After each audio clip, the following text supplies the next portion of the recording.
Os segredos perdidos de Lutero, a verdadeira história por trás da Reforma. Quando alguém fala da Reforma Protestante, a maior parte das pessoas imagina martelos batendo com firmeza, pergaminhos espalhados por portas de igrejas e um monge destemido que simplesmente decidiu desafiar a instituição mais poderosa da Europa. Mas a verdade é que nada disso começa assim. Tudo começa no silêncio. Começa na inquietação interna que não dá trégua. Começa naquela sensação de que existe alguma coisa fora do lugar, mesmo quando todo o mundo diz que está tudo certo. E é justamente dentro desse silêncio que os segredos mais profundos de Lutero estavam escondidos. Imagine você abrindo um manuscrito antigo, empoeirado, esquecido em alguma prateleira escura de um mosteiro que já não existe mais. As páginas frágeis mal suportam o toque, mas carregam algo que nenhum livro moderno ousou colocar. Nesse instante, você percebe que está diante de uma peça que altera completamente a compreensão do que realmente aconteceu por trás da Reforma. Não é um mero documento religioso. É um retrato vivo das tensões espirituais, políticas e emocionais que moldaram um dos momentos mais decisivos da história. E é impossível não sentir o peso do que aquilo representa. Se esse conteúdo tivesse se tornado público séculos atrás, talvez a própria narrativa da fé cristã tivesse seguido um caminho diferente. Lutero não surge como um herói pronto. Ele aparece como alguém esmagado pela própria busca de sentido. Pessoas comuns do seu tempo viam rituais, indulgências e preces repetidas como parte natural da vida espiritual. Mas Lutero sentiu uma distância enorme entre aquilo e o coração de Deus. Essa inquietação o acompanhava em noites longas, quando ele tentava entender por que, apesar de todo o esforço, ainda carregava o peso da culpa e do fracasso. Era como se a própria alma pedisse respostas que ninguém queria fazer. Essa sensação de luta interna cria o cenário perfeito para compreender por que sua história não é apenas teológica, é humana. E é justamente nesse ponto que o manuscrito proibido ganha importância.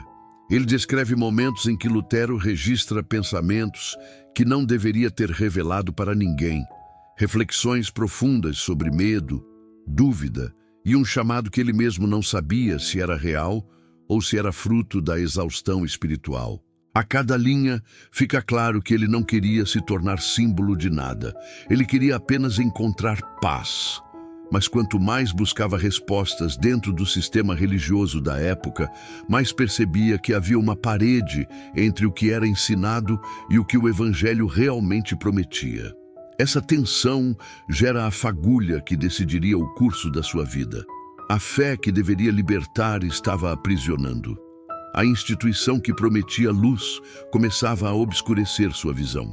A própria estrutura espiritual que sustentava a Europa começava a ruir dentro dele antes de ruir diante do mundo. Essa contradição cria uma espécie de tempestade silenciosa, um conflito interno tão forte que qualquer pessoa, por mais firme que seja, sentiria o peso.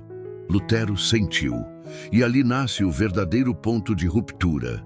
Não o ato público, não as teses pregadas, não o confronto político, mas essa luta secreta, invisível, guardada dentro de si, que poucos conheceram e muitos ignoraram.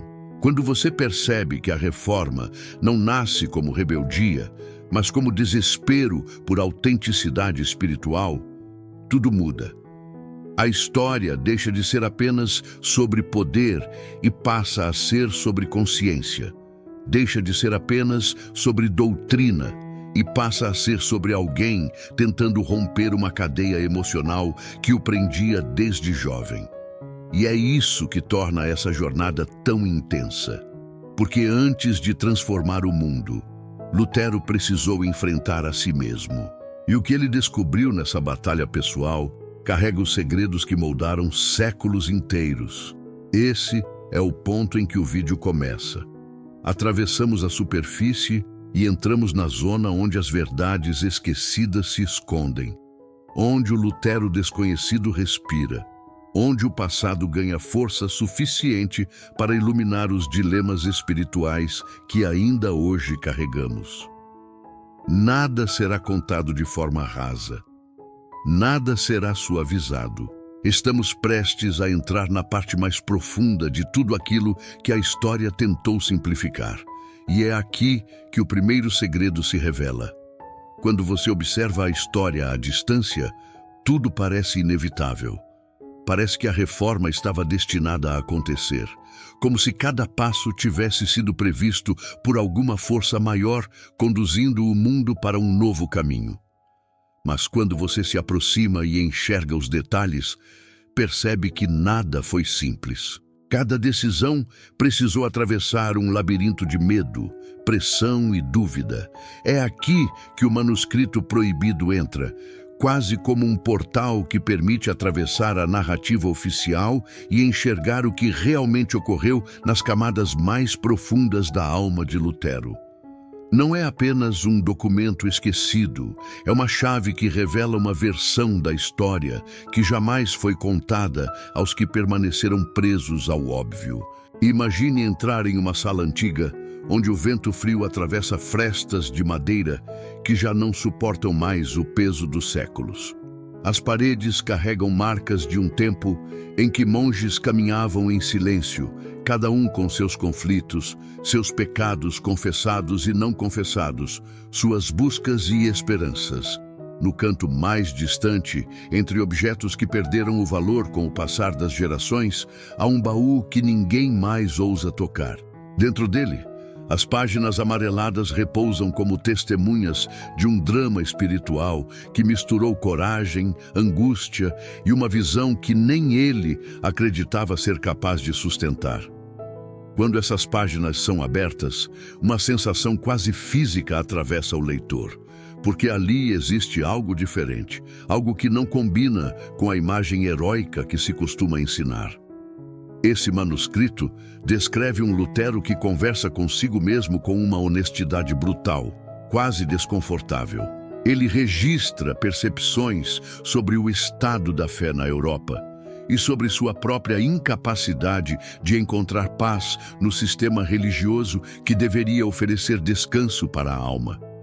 Revela noites em que se perguntava se estava enlouquecendo, se sua busca por respostas era fruto de orgulho, ou se era Deus tentando despertá-lo para uma realidade que todos preferiam ignorar.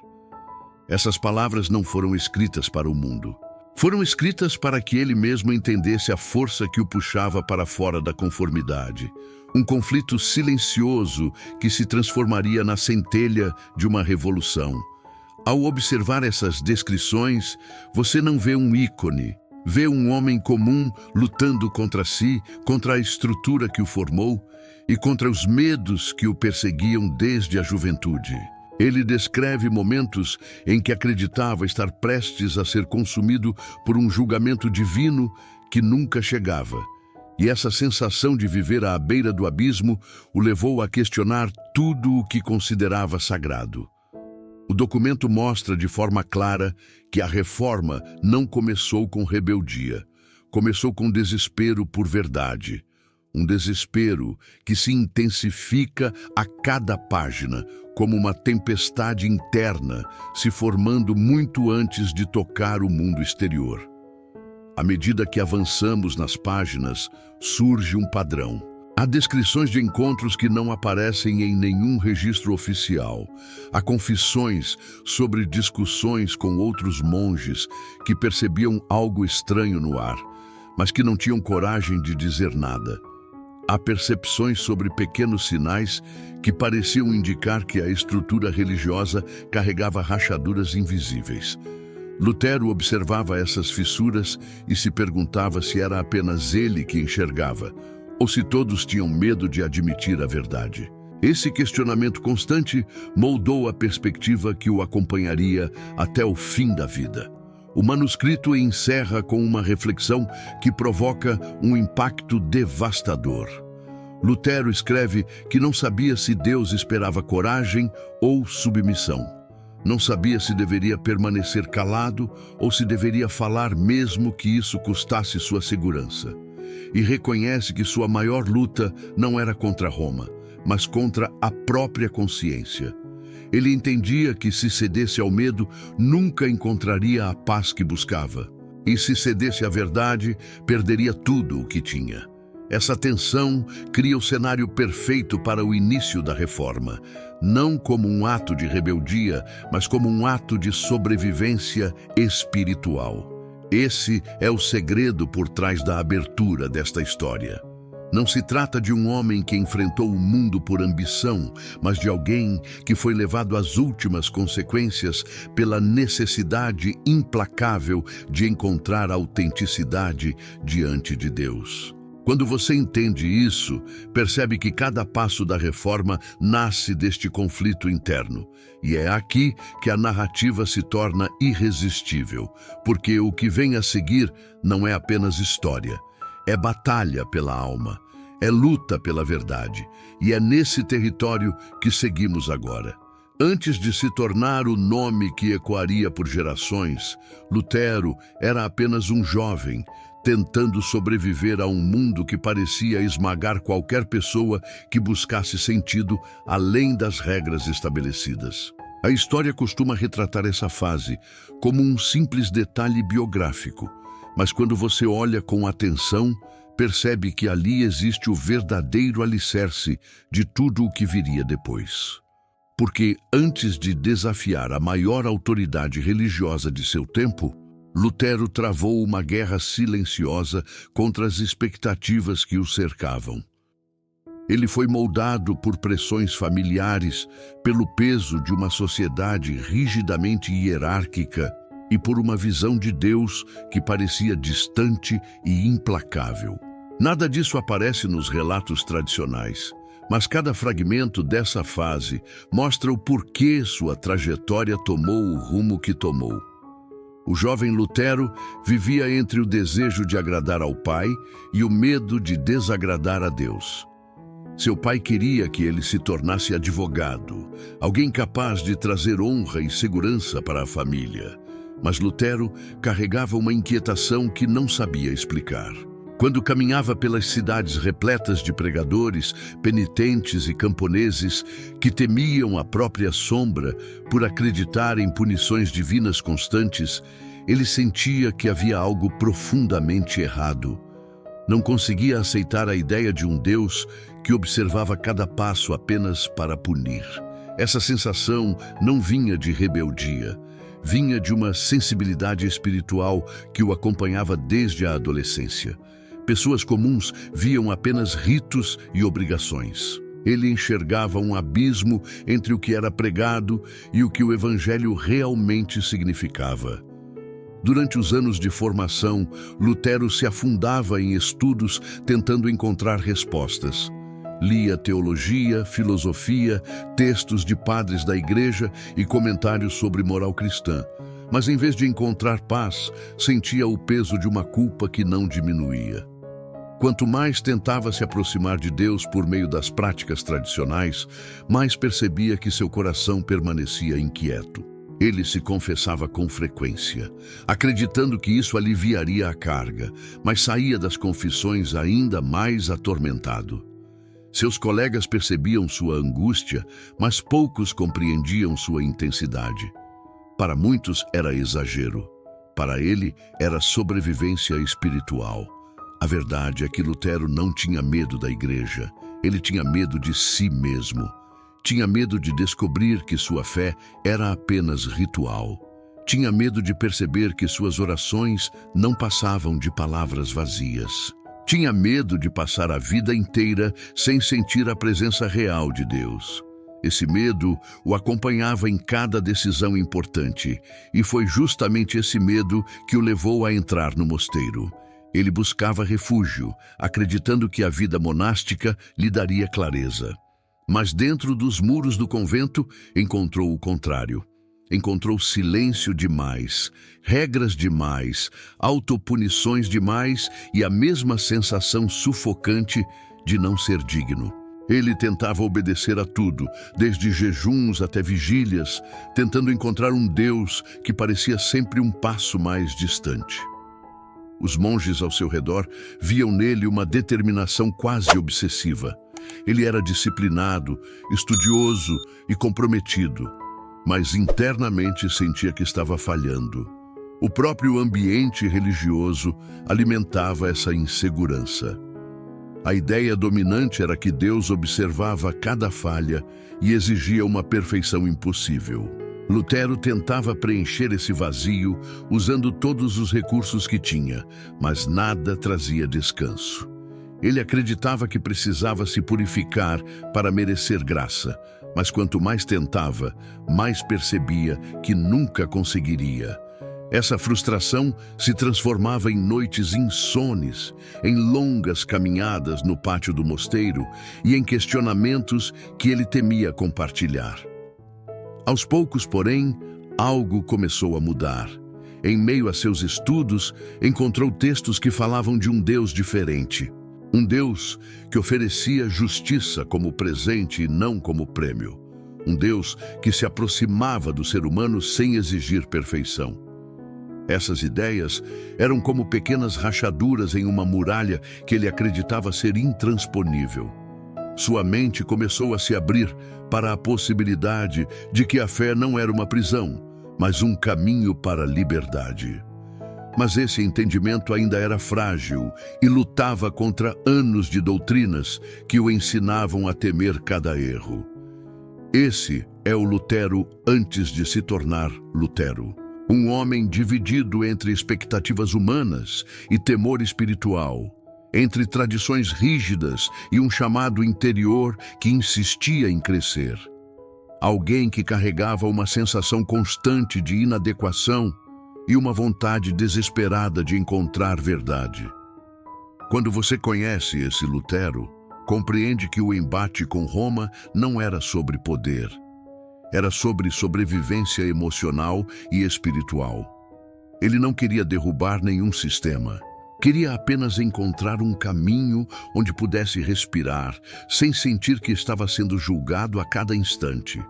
Esse homem esquecido é o que explica toda a coragem que viria depois. Antes de enfrentar o mundo, ele precisou enfrentar o próprio coração. E essa batalha moldou tudo. Para entender o impacto da reforma, é preciso antes compreender o ambiente psicológico e espiritual que dominava a Igreja. Não basta analisar os fatos políticos, nem as indulgências que tantos mencionam. É necessário entrar no clima de tensão oculta que pairava sobre a Europa, porque era nesse espaço silencioso, onde nada parecia mudar, que a verdadeira tempestade já estava sendo formada. A Igreja ocupava um lugar absoluto na vida social, espiritual e emocional das pessoas. Era a voz final sobre salvação, culpa, pecado e esperança.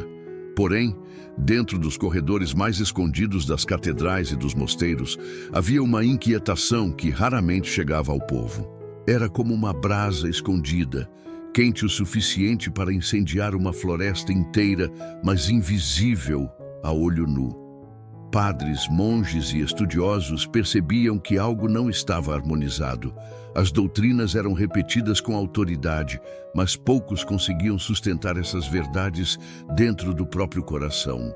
O discurso de medo, aliado à cobrança constante por obediência, criava um ambiente onde a fé se confundia com tensão permanente.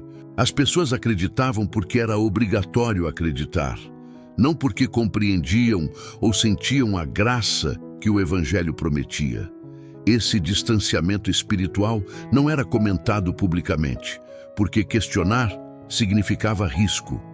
Risco de perder posição, risco de ser acusado de heresia, risco de colocar a própria vida em perigo.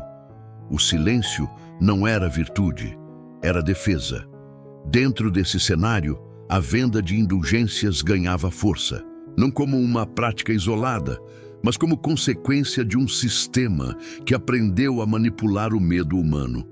A maior parte do povo não tinha acesso a estudos, e tudo o que sabiam vinha da boca de autoridades que afirmavam representar a vontade de Deus. Sem entender as Escrituras, as pessoas aceitavam qualquer orientação, acreditando que suas almas dependiam disso. O medo era tão forte que muitos entregavam o pouco que tinham para garantir uma promessa de perdão que jamais trazia paz verdadeira.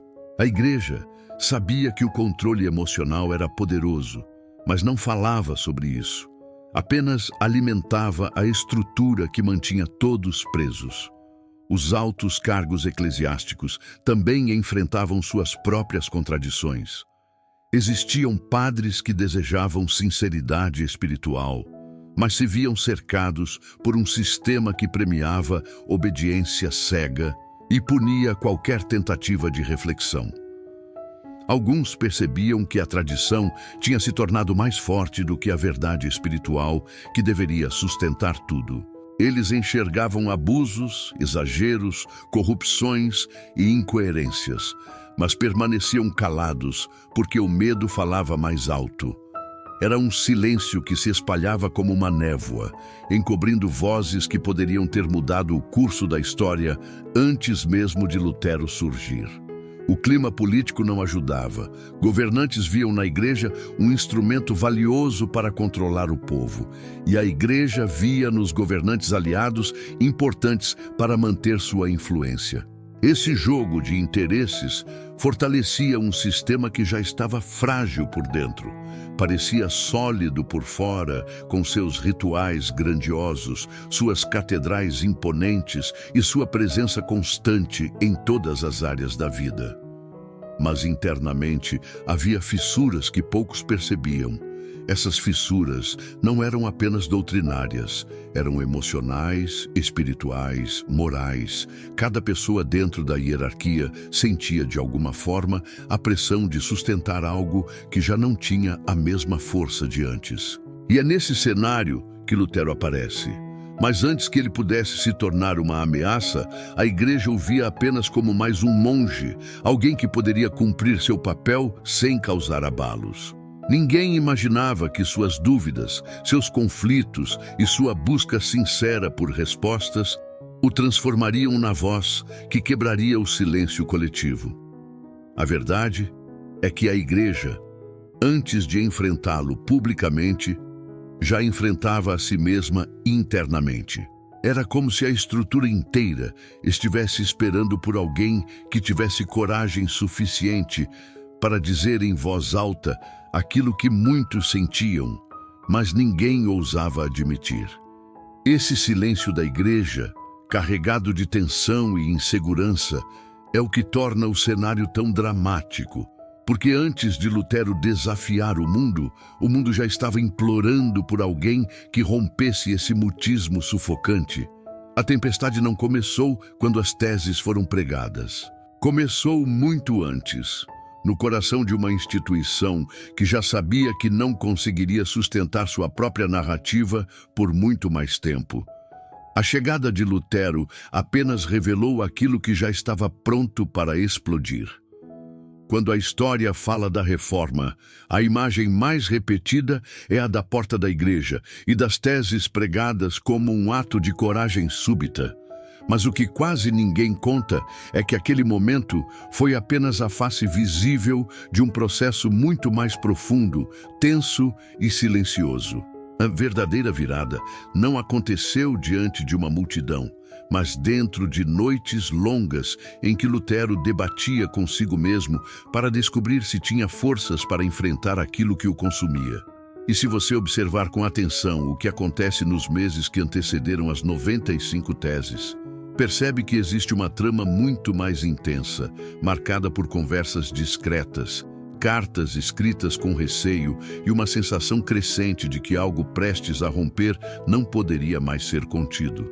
Naquele período, Lutero já carregava uma inquietação que ultrapassava qualquer limite.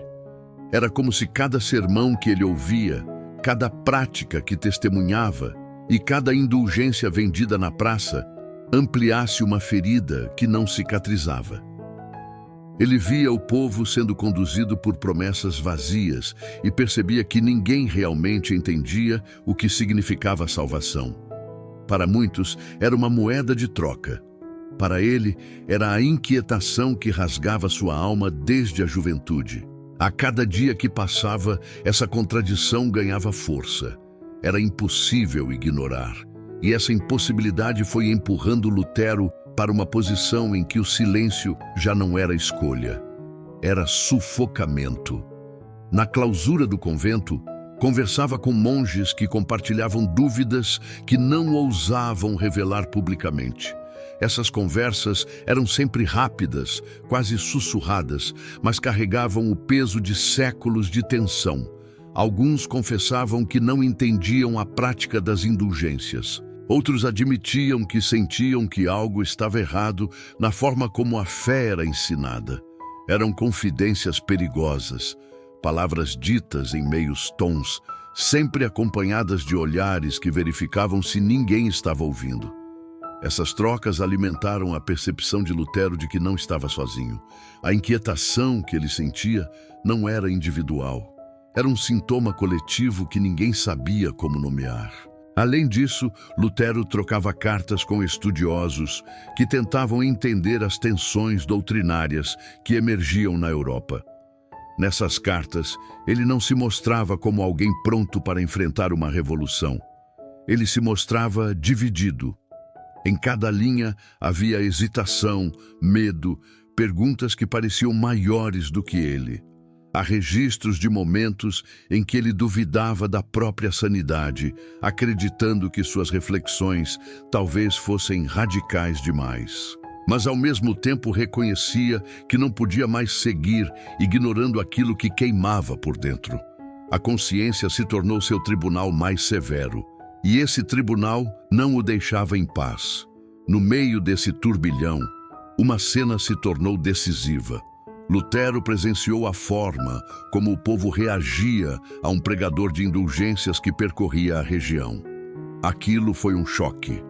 Pessoas desesperadas entregavam sua economia, acreditando que poderiam comprar perdão para si e para seus parentes falecidos. Eles choravam, se humilhavam, buscavam promessas que nunca seriam cumpridas.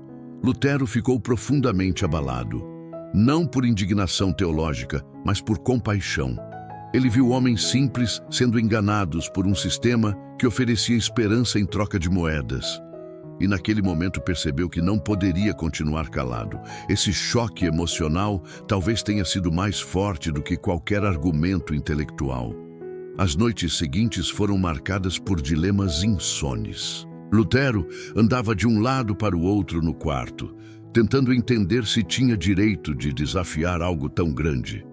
A sensação de chamado era intensa, mas o medo de perder tudo também era. Ele sabia que caso abrisse a boca, não haveria mais retorno. Não havia garantia de proteção.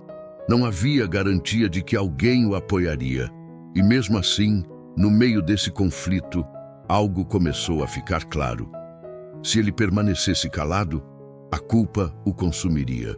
Se falasse, pelo menos teria a paz de saber que não traiu sua consciência. Quando o estopim finalmente acendeu, não foi um ato de coragem impulsiva. Foi o resultado inevitável de meses de angústia, discernimento e dor interior. As 95 teses nasceram como um grito que não cabia mais dentro dele. Não eram uma declaração de guerra. Eram um pedido desesperado por diálogo. Lutero queria apenas expor o abismo entre a promessa do Evangelho e a prática que dominava a Igreja. Não buscava revolta. Buscava clareza. Buscava verdade. Buscava um Deus que sempre acreditou ser diferente daquele que o medo apresentava. Esse é o estopim invisível que a história raramente menciona. Antes de o mundo ver um ato público, houve uma batalha silenciosa que moldou cada palavra escrita. E quando a porta da igreja finalmente recebeu as teses, aquele ato não começou ali. Começou muito antes, nas sombras de conflitos íntimos que tornaram impossível qualquer outro caminho. Quando as 95 teses foram afixadas na porta da igreja, muitos imaginaram que aquele era o primeiro capítulo da Reforma.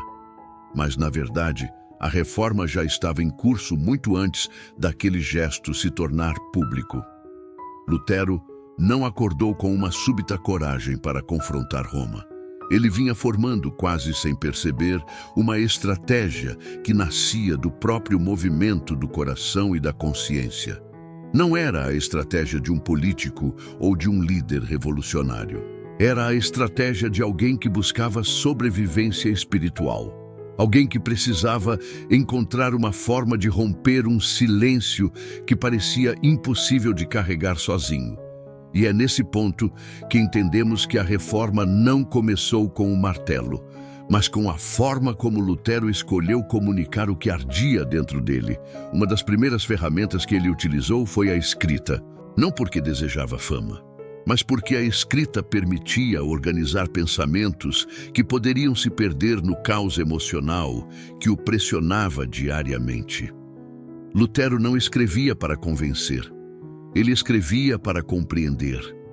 Cada palavra colocada no papel era uma tentativa de traduzir conflitos internos que pareciam maiores do que ele. A escrita se tornou sua forma de respirar.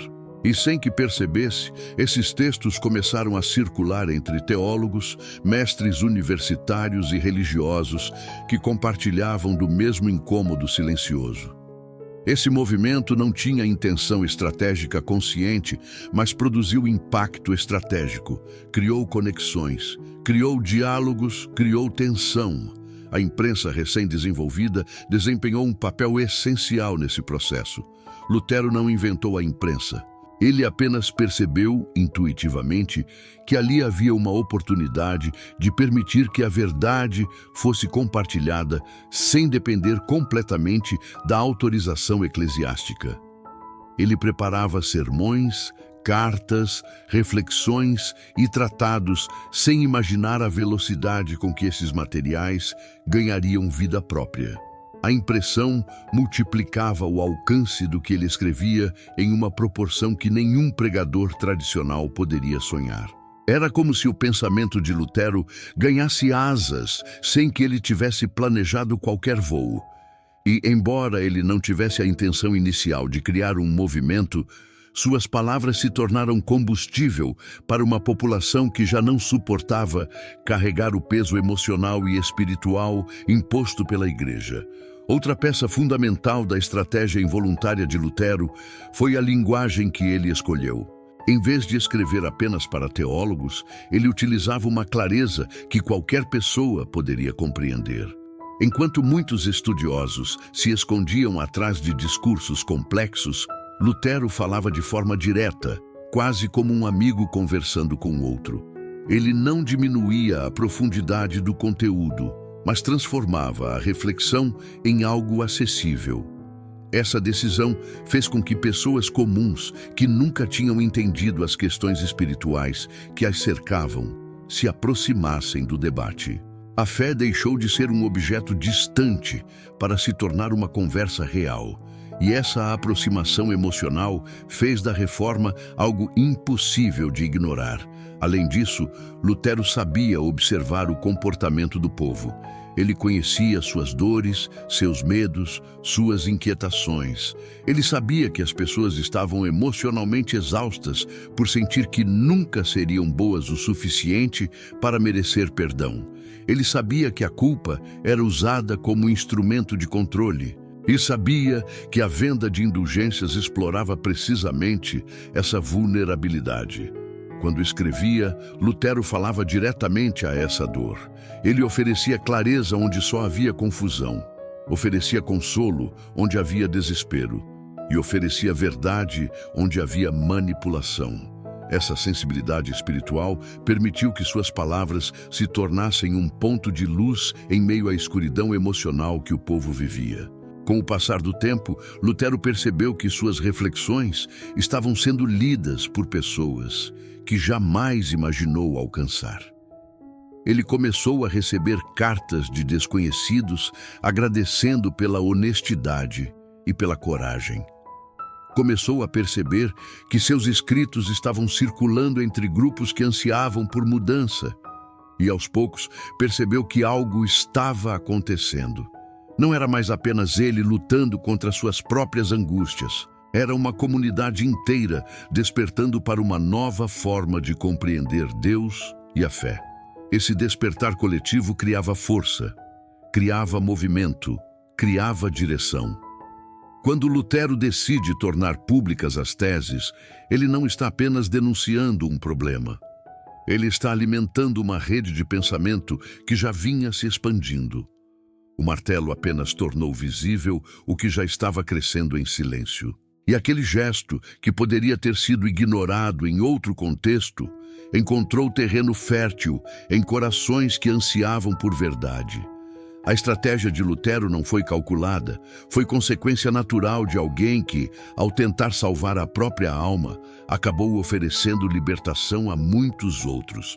Então, quando olhamos para esse período, percebemos que a reforma começou muito antes do confronto direto com Roma.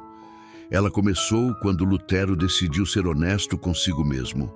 Começou quando escolheu falar a verdade, mesmo que ninguém estivesse ouvindo. Começou quando compreendeu que a fé não poderia continuar presa a estruturas que aprisionavam mais do que libertavam. E sem planejar, acabou se tornando o estrategista de uma revolução espiritual que transformaria a história para sempre. Quando pensamos na reforma, tendemos a ver Lutero como uma figura solitária, enfrentando um gigante. Mas a verdade é muito mais complexa. Ele nunca caminhou sozinho, embora muitas vezes tenha se sentido isolado. E também nunca enfrentou apenas opositores declarados. Havia forças discretas que, silenciosamente, moldavam o caminho que ele precisaria percorrer.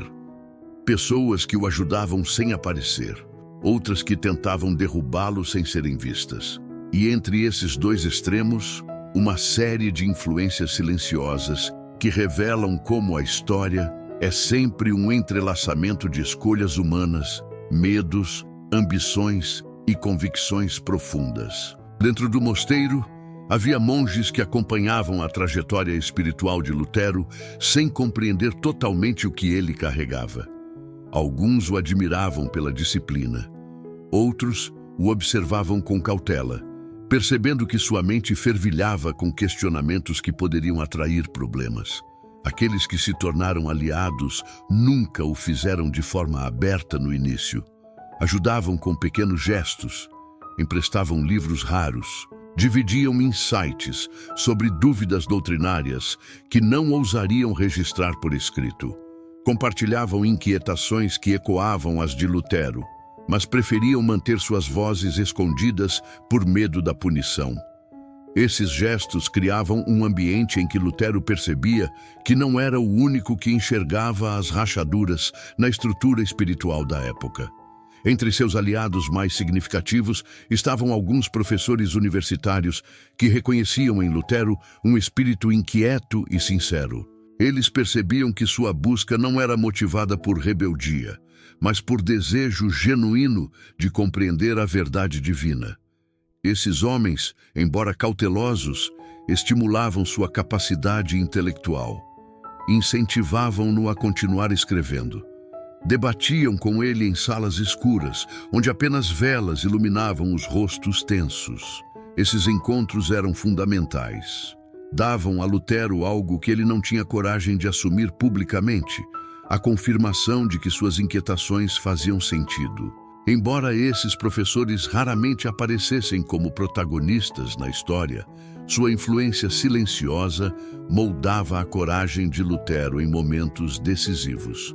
Por outro lado, havia inimigos que agiam com a mesma sutileza. Padres que desconfiavam de seu comportamento. Autoridades religiosas que viam em suas perguntas um sinal de ameaça. Pessoas que temiam que sua busca pela verdade desestabilizasse uma estrutura que lhes garantia poder, prestígio e controle. Esses opositores não agiam diretamente no início, observavam, Comentavam discretamente com superiores, anotavam comportamentos que poderiam ser usados contra ele futuramente. Eram sombras que seguiam cada movimento, esperando o momento certo para pressionar. E o pior é que Lutero sabia disso. Ele sentia a presença dessas forças silenciosas, como alguém que caminha por um corredor escuro e percebe que está sendo observado por olhos invisíveis. Além desses personagens internos, havia influências externas muito mais complexas. Governantes que desejavam reformas políticas e econômicas encontravam em Lutero uma oportunidade para desafiar o poder da Igreja. Esses líderes não estavam escrevendo cartas para apoiá-lo, mas acompanhavam de perto seus textos e ações. Suas motivações não eram espirituais, eram estratégicas. Eles sabiam que um desafio teológico poderia gerar desdobramentos políticos úteis. Lutero não buscava essa conexão, mas ela existia, pronta para ser usada quando conveniente. Isso transformava sua jornada em algo ainda mais delicado. Ele precisava discernir continuamente se estava sendo guiado por convicção espiritual ou sendo arrastado por interesses que não representavam seu propósito. O povo comum também desempenhava um papel invisível. Embora não entendessem todos os detalhes doutrinários, reconheciam sinceridade quando haviam. Lutero falava de forma direta, tocava em dores reais e oferecia esperança em um tempo de controle espiritual sufocante. Muitos se tornaram seus defensores espontâneos, espalhando suas ideias com entusiasmo. Essa rede popular era poderosa, não porque possuía influência política, mas porque representava o coração da sociedade.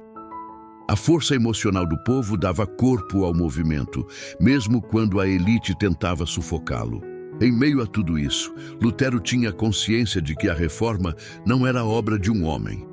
Era uma movimentação espiritual e social que conectava vozes invisíveis, descontentamentos guardados, medos abafados e esperanças reprimidas. Ele não controlava essas forças, apenas caminhava em meio a elas, tentando manter firme a fidelidade àquilo que acreditava ser verdade. Os aliados que surgiam em sua vida carregavam o peso da coragem.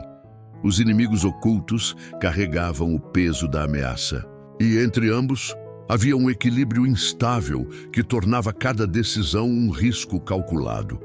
Quando olhamos para esse cenário, percebemos que a reforma não foi construída por aplausos públicos, mas por influências discretas que se moviam nas sombras. Pessoas que acreditavam na busca pela verdade, mesmo que não tivessem coragem de abrir a boca. Pessoas que temiam perder tudo se a verdade viesse à tona. Pessoas que, de alguma forma, moldaram o caminho que Lutero precisaria percorrer. Esses aliados e inimigos invisíveis são a prova de que a reforma não foi apenas um ato de coragem individual, mas uma confluência de forças humanas e espirituais que juntas prepararam o terreno para uma revolução que ninguém poderia deter. Quando a história tenta transformar alguém em símbolo, ela costuma apagar as partes que não se encaixam na imagem desejada. Com Lutero, não foi diferente. O tempo o elevou a uma figura quase monumental. Alguém que parecia tomar decisões com segurança absoluta, como se nunca tivesse hesitado ou experimentado medo. Mas qualquer pessoa que já enfrentou uma crise profunda sabe que coragem verdadeira nunca nasce sem conflito. E Lutero, antes de ser o homem da reforma, foi alguém atravessado por sombras que poucos conhecem. Sombras que o acompanhavam em silêncio, que o pressionavam nos momentos de incerteza e que revelavam a fragilidade humana escondida atrás da imagem do reformador. Ele vivia em constante tensão espiritual. Por mais que estudasse, por mais que orasse, a sensação de inadequação não o abandonava. Lutero acreditava que Deus exigia a perfeição e nunca se via capaz de alcançá-la. Ele descreveu em seus escritos pessoais noites em que sentia a presença do mal, tentando convencê-lo de que era indigno da graça. Essas experiências não eram meros devaneios. Eram parte de uma batalha interna que moldou sua compreensão sobre fé e pecado. Ele temia que sua busca pela verdade fosse fruto de orgulho. Temia estar sendo enganado pelo próprio coração. Temia que seu desejo de confrontar erros o levasse para longe de Deus. Esse medo não o tornava fraco. Revelava o peso espiritual que carregava em silêncio. Um dos conflitos mais intensos de Lutero era sua relação com a culpa. Ele se confessava com frequência e acreditava que, mesmo após a absolvição, havia algo em si que não era resolvido. Ele se sentia distante da misericórdia. Sentia que sua alma era pesada demais para ser aliviada por palavras ditas rapidamente no confessionário. Essa sensação o consumia. Ele chegou a dizer que, se dependesse de suas obras, estaria perdido. Essa angústia o acompanhava como uma sombra constante, lembrando-o de que sua busca por Deus não era simples nem linear. Ele oscilava entre esperança e desespero, entre fé e medo, entre coragem e exaustão. Essas sombras também se manifestavam na forma como ele via seu próprio chamado. Lutero não tinha certeza se estava fazendo a coisa certa. Houve momentos em que ele desejou abandonar tudo, voltar para uma vida silenciosa e se esconder das pressões externas. Ele se perguntava se realmente tinha autoridade para questionar a estrutura que dominava a Europa. Ele percebia o perigo que se aproximava e sabia que, caso continuasse, enfrentaria não apenas críticas, mas ameaças reais. Ele não se via como herói. Via-se como alguém que foi colocado diante de uma tarefa que não queria, mas que também não podia ignorar. Era como estar diante de um portão que se abre para um caminho desconhecido e sentir que não atravessar seria uma forma de covardia, mas atravessar exigiria mais do que acreditava ter. A tensão emocional aumentava quando ele pensava no impacto de suas palavras. Ele temia que suas ações pudessem causar caos entre os fiéis. Temia que pessoas se desviassem da fé por sua causa. Temia que sua luta pessoal acabasse dividindo comunidades inteiras. E, ao mesmo tempo, temia permanecer calado e permitir que o povo continuasse preso a uma visão de Deus construída mais pelo medo do que pelo Evangelho. Essa ambiguidade é fundamental para entender sua jornada. Ele não agia por impulso. Agia porque a consciência o atormentava de forma tão intensa que qualquer outro caminho se tornava insuportável. Além do medo espiritual, havia o medo humano. Lutero sabia que desafiar Roma significava desafiar uma instituição que possuía poder político e militar. Ele sabia que poderia ser preso. Sabia que poderia ser torturado. Sabia que poderia ser morto. Havia momentos em que imaginava sua própria execução e se perguntava se seria forte o suficiente para enfrentar esse destino. Essa percepção não o paralisava, mas o perseguia como uma sombra que caminhava ao seu lado. Ele não queria morrer como herege, não queria envergonhar sua família, não queria ser lembrado como alguém que se perdeu em suas próprias ideias, mas, apesar de tudo, a verdade pesava mais do que o medo. Com o passar do tempo, essas sombras se transformaram em parte essencial de sua força. Não porque desaparecessem, mas porque ele aprendeu a caminhar com elas. Aprendeu que fé não é ausência de dúvidas, mas capacidade de seguir mesmo quando a alma treme. Aprendeu que coragem não é segurança absoluta, mas obediência àquilo que a consciência sabe que é verdadeiro. Aprendeu que não era possível esperar perfeição para agir. Era necessário agir porque a verdade exigia ação. Quando olhamos para esse Lutero real, percebemos que sua grandeza está justamente na imperfeição, nas falhas que reconhecia, nas dúvidas que enfrentava, nos medos que o acompanhavam. Ele não foi alguém acima da humanidade, foi alguém profundamente humano, e é essa humanidade que torna sua história tão poderosa. Ele enfrentou suas sombras e escolheu seguir adiante, não porque era forte demais, mas porque seria mais doloroso permanecer parado. E essa escolha revela um Lutero que a história raramente mostra, mas que explica cada passo de sua trajetória. Quando as 95 teses foram fixadas na porta da igreja do castelo, ninguém imaginava que aquele ato iria desencadear um terremoto espiritual e social que atravessaria séculos. Para muitos, parecia apenas mais um documento escrito por um professor universitário desejando debater assuntos teológicos. A porta da igreja funcionava como um quadro de avisos para discussões acadêmicas, e naquela manhã fria, ninguém caminhava pela rua acreditando que testemunhava o início de uma revolução. Mas ao longo das horas, algo começou a mudar. O texto não ficou preso à madeira, ele começou a circular, começou a despertar inquietações, começou a tocar o ponto exato da dor que a Europa tentava ignorar havia décadas. Os primeiros a lerem o documento foram estudantes e religiosos que buscavam debates intelectuais.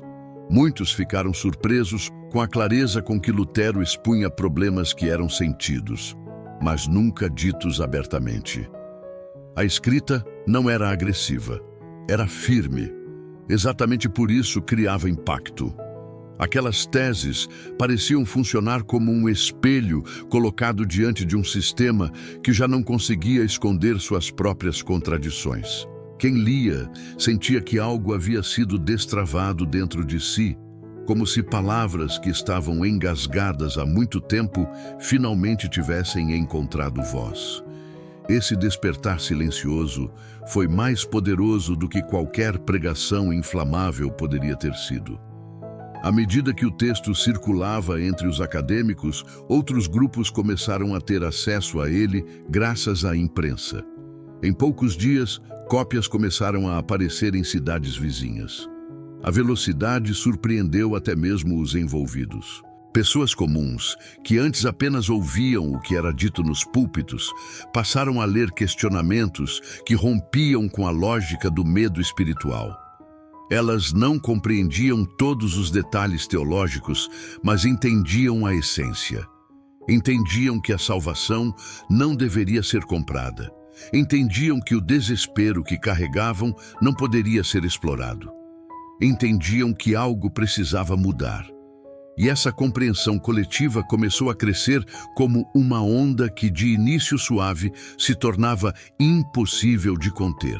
Enquanto isso, líderes religiosos mais conservadores sentiram o impacto com preocupação. As teses circulavam rápido demais, as discussões se fortaleciam, as críticas ganhavam consistência. O que antes era mantido sob controle através de tradição e autoridade começou a escapar por entre os dedos.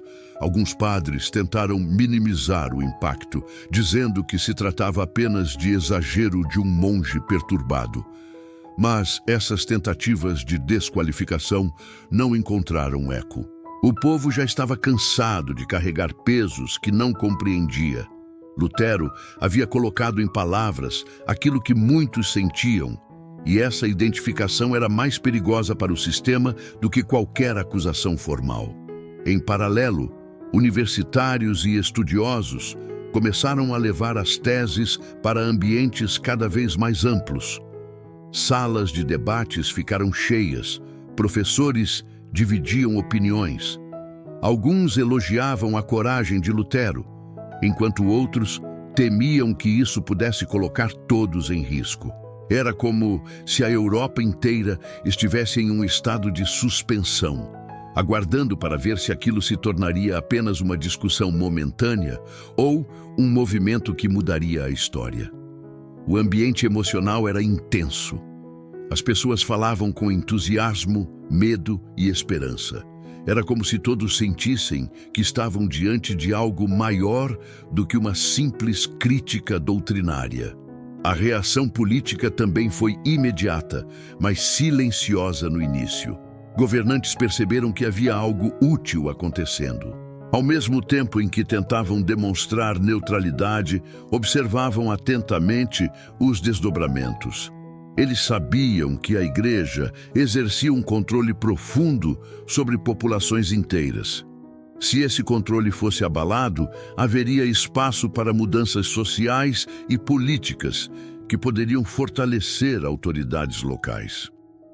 Muitos começaram a acompanhar cada passo de Lutero, não por devoção espiritual, mas por interesse estratégico. E mesmo sem declarar apoio, deixavam claro que estavam dispostos a permitir que ele continuasse, pelo menos enquanto isso favorecesse suas próprias ambições. O povo, porém, foi quem reagiu com maior força emocional. Muitos choravam ao ouvir leituras das teses. Outros discutiam em mercados e praças, tentando entender o significado daquelas palavras. Alguns sentiam alívio, como se tivessem esperado sua vida inteira para ouvir que Deus não exigia a perfeição que eles se esforçavam para alcançar. Mas sentiam que algo tinha sido tocado dentro deles, uma parte da alma que estava adormecida. A Igreja, ao perceber o tamanho do impacto, tentou conter a situação, mas já era tarde. O conteúdo já havia se espalhado rápido demais. A discussão já estava viva demais. Emocionalmente e socialmente, a Europa havia cruzado uma linha da qual não poderia mais voltar. Esse é o verdadeiro poder das 95 teses. Elas não mudaram o mundo porque foram pregadas em uma porta. Mudaram porque tocaram feridas que ninguém mais tinha coragem de tocar. Lutero precisou enfrentar algo ainda mais difícil: a própria visão de Deus. Esse é o ponto da história que raramente aparece nos livros, porque não envolve grandes eventos externos, mas revoluções internas que mudam tudo por dentro. Se deu conta de que sua vida inteira havia sido construída sobre uma imagem distorcida do Deus que ele desejava conhecer. E perceber isso o fez atravessar uma ruptura espiritual tão intensa que moldou toda a reforma. Durante anos, Lutero acreditou que Deus era um juiz severo, vigilante, sempre observando cada falha. Confissões, penitências, trabalhos e estudos intermináveis. Mas quanto mais tentava se aproximar, mais sentia que estava distante. Essa sensação o corroía como uma ferida que nunca se fechava. Ele queria amar a Deus, mas tinha medo.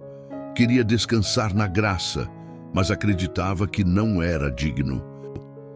Foi em meio a essa aflição que ele começou a mergulhar em textos bíblicos com um novo olhar. Não um olhar acadêmico, mas um olhar de alguém que precisava desesperadamente encontrar uma resposta que o libertasse. Ele encontrou na carta aos Romanos algo que jamais tinha percebido. Percebeu que a justiça de Deus não era uma exigência, mas uma dádiva, uma oferta, um presente imerecido. Essa percepção golpeou sua mente com força absoluta. Era como se uma luz atravessasse anos de escuridão emocional e revelasse um caminho que ele nunca tinha enxergado. Esse momento não foi suave, foi explosivo. De repente, toda a estrutura teológica que sustentava seu medo começou a ruir. Percebeu que Deus não estava esperando sua perfeição, estava oferecendo perdão. Percebeu que a salvação não era uma conquista, era entrega, onde deveria haver misericórdia. Essa revelação foi o grande ponto de virada da sua existência. Ele encontrou liberdade onde só havia visto escravidão. A transformação interior não parou aí. Depois dessa descoberta, Lutero começou a enxergar de forma diferente tudo o que o cercava. de indulgências deixou de ser apenas prática abusiva e passou a ser uma afronta direta à essência do Evangelho. O sistema que sustentava o medo começou a se revelar como algo contrário ao próprio Cristo, que dizia trazer liberdade. Lutero não apenas mudou sua teologia, mudou seu coração, mudou sua forma de respirar. Presa, outros com emoção, alguns com receio.